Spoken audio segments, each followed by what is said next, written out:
আমি বলবো আওয়ামী লীগ সরকার, আপনি ক্ষমতার জন্য গোলামি করতে পারেন, কিন্তু বাংলাদেশের জনগণ কোন অবস্থাতেই ভারতের গোলামি করবে না, করতে পারে না ইনশাআল্লাহ। যদি রক্ত দিতে হয় আমরা রক্ত দেব, জীবন দিতে হয় জীবন দেব, জেল খাটতে হয় জেল খাটবো, কিন্তু বাংলাদেশের জনগণ কোন দেশের গোলামি করবে না, করবে না, করবে না ইনশাআল্লাহ। আমরা পাকিস্তান থেকে স্বাধীন হয়েছে, তার আগে ভারত থেকে স্বাধীন হয়েছে। প্রয়োজনে এই স্বাধীনতা রক্ষা করার জন্য আরেকবার ইনশাআল্লাহ আন্দোলন করব, সংগ্রাম করব, এই দালাল সরকার উৎখাত করবই করবে ইনশাআল্লাহ। রাজনীতির অন্যতম সংগ্রামী জনতা আল্লামা মুফতি সৈয়দ মোহাম্মদ ফয়জুল করিম শেখ চরমনাই হাফিজাহুল্লাহ। নারায়ে তাকবীর।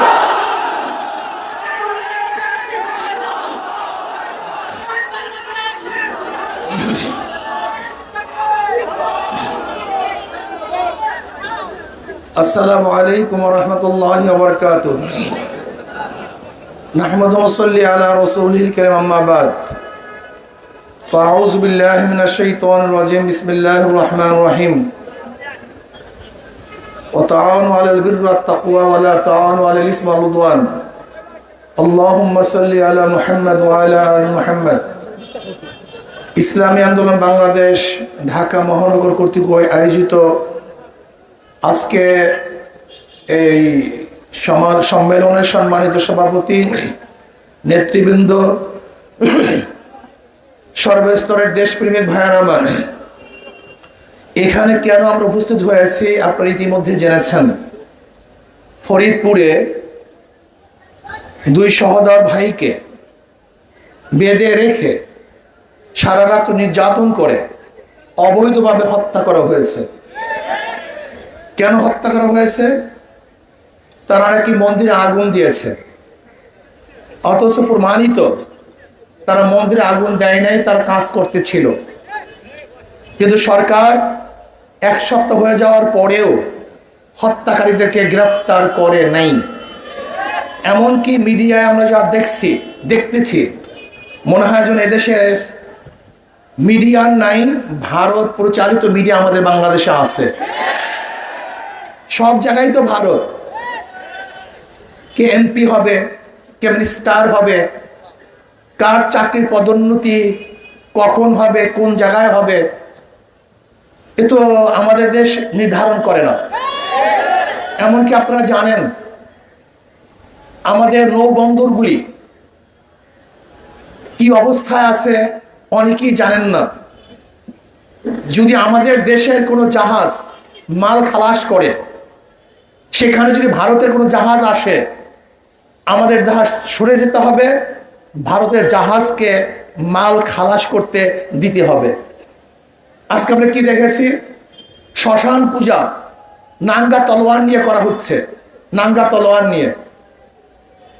আবার নিউজ দেখছি যে শ্মশান পূজা উদ্দীপনার সাথে উদযাপন করা হয়েছে। বিবিসি নিউজও করছে দেখলাম, এবং অনেক নিউজে দেখছি। আমি প্রশ্ন করতে চাই, আমি ধর্মীয় ব্যাখ্যা চাই। শ্মশান পূজা তলোয়ার নিয়ে করা হয়, এর ধর্মীয় ব্যাখ্যা আমরা চাই। যদি ধর্মীয় ব্যাখ্যা না দিতে পারে তাহলে আমরা মনে করব এর উস্কানি, এবং যারা এর পক্ষে নিউজ করেছে তারাও এদেশের নাগরিক নয়, এরা এদেশকে ধ্বংস করার চক্রান্তে লিপ্ত। মন্দিরে যারা আগুন দিয়েছে, আপনিও তদন্ত ভিত্তিক তাদেরকে বিচার করেন, আমরা এটা দাবি করছি। আর যারা অবৈধভাবে দুইজন শ্রমিককে হত্যা করেছে, বাংলার জমিয়ে তাদের বিচার করতে হবে।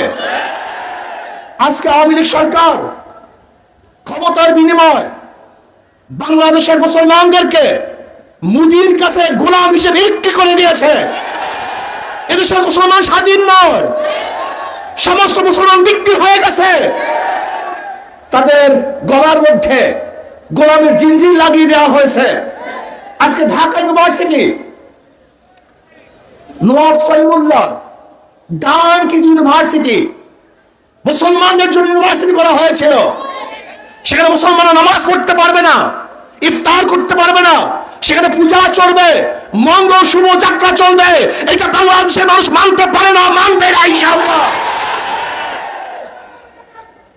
আজকে কি দেখেছি, হিন্দু পণ্ডিতরা বক্তব্য দিচ্ছে যে 20-30টা তলোয়ার নিয়ে 100 তলোয়ার নিয়ে যদি দাঁড়িয়ে যাওয়া হয়।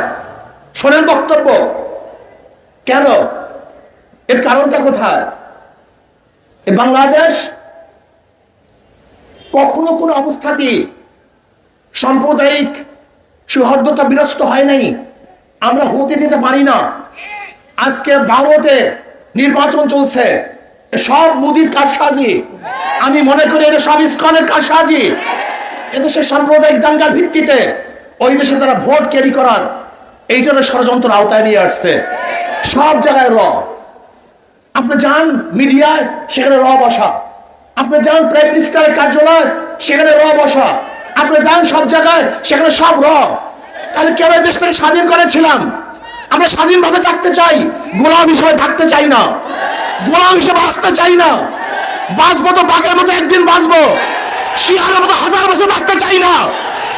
যদি সরকার আগামী বুধবারের মধ্যে সরকার যদি দোষীদেরকে গ্রেফতার করতে ব্যর্থ হয়, তাহলে বাংলাদেশের জনগণ ঐক্যবদ্ধভাবে এমন আন্দোলন করবে, এমন কর্মসূচি দিবে, যে কর্মসূচি ফিরাবার ক্ষমতা সরকার রাখে না, মোদির দালাল রাখে না। আমি মনে করি এই সরকার জনগণের সরকার নয়, বর্তমান সরকার আওয়ামী লীগ সরকার মোদি কর্তৃক নিয়োজিত সরকার। কাজে মোদি কর্তৃক নিয়োজিত সরকার বাংলাদেশের জনগণ দেখতে চায় না, দেখবে না ইনশাআল্লাহ।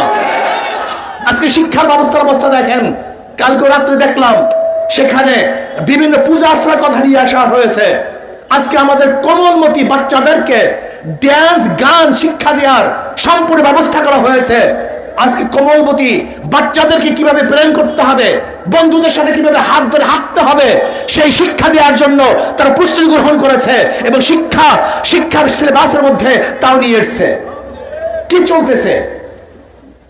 এইভাবে দেশ চলতে পারে না। আজকে আপনি দেখেছেন যে খাগড়াছড়িতে মৈত্রী সেতুর নামে ভারতের সাথে বিশাল সেতু করা হয়েছে। আজকে বিবাড়িয়ার থেকে বিশাল রোড ভারতকে দেওয়া হয়েছে।